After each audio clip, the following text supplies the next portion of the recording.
Hi everyone. I wanted to make one additional informational video on the IROC up on Bring a Trailer. I've had a few questions regarding some of the aspects of the car, and yes, it is an original 1,400 mile car. It originally was sold in Tennessee. The original buyer, I don't know the relationship that they had to the dealer, but this did sit in a classic car museum from the time of sale in 1987. So it sat in the museum for about 25 years and only acquired 300 miles on the car during all those years. We acquired it roughly 9 years ago. Some of the first things we did were just comb through it and check all the fluids of the car.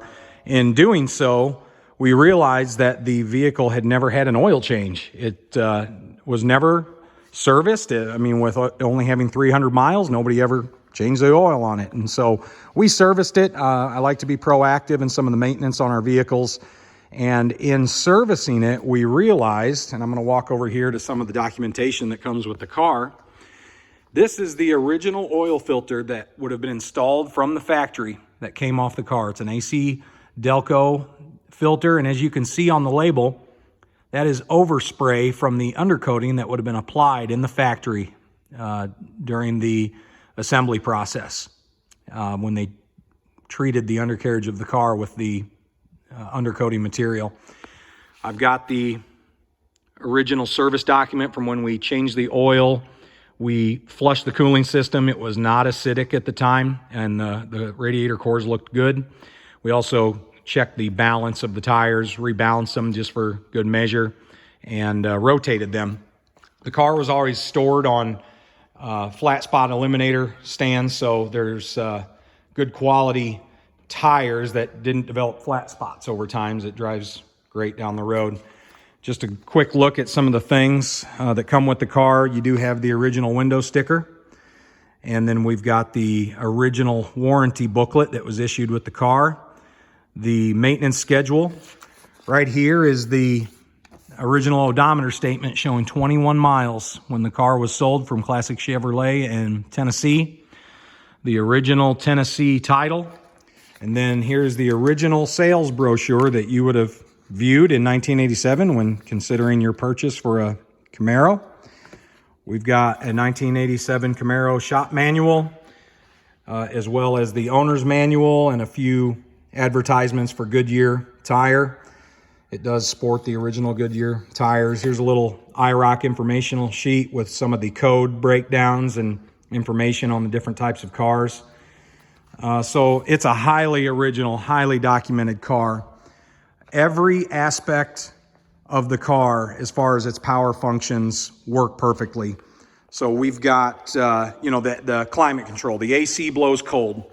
Ice cold. It never needed a recharge. The heating and all the functions therein work. So if you're going to put the air to the floor, dash, windshield, you name it, all those aspects work. Cruise control functions great. All the dash functions as far as lights and buzzers and indicators, all those items work. All the power functions, stereo, you name it, is all working. The power seat, the power rear deck lid, as far as the rear deck takedown and let up motor, all those items are functioning. This car is outfitted with the J65 code 4-wheel disc brakes. You didn't see that necessarily in the 5-liter cars, so there's no rear drums. It's discs all around. It does have the 5-liter engine. I know a lot of people are after the 5.7s. However, there wasn't a ton of horsepower increase between the 5.0s and the 5.7s. Where this car makes up for it is the G92 code performance axle ratio, which is a 323 axle ratio.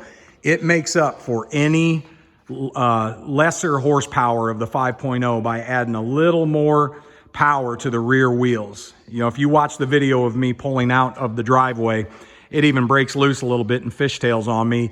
Unintentionally. I mean, the thing has tons of power.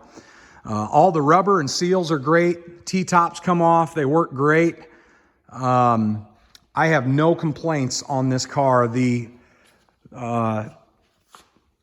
cargo area cover works. There's the T-top storage bag.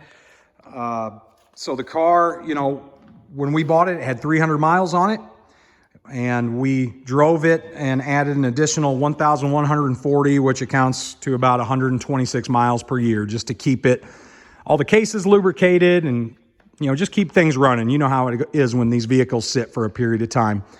The vehicle is just in exceptional shape. It truly is a time capsule from 1987. There are just a couple of little spots on it. You know, in the pictures you saw the door ding right there, and there's also a little bit of scuffing that occurred that all these cars saw on the lower air dam right there. You know, the fog lights, all the lighting functions well. Every sticker, there's these VIN stickers that are located all over the car. It has everything. Every decal and sticker, you name it, is there. And it's just an overall exceptional car. So don't be afraid to bid on this thing. It truly is probably one of the cleanest, most original IROCs in the United States. So I encourage you to bid, and let me know if you have any questions. I'll help you to answer them best I can, and happy bidding. Thank you.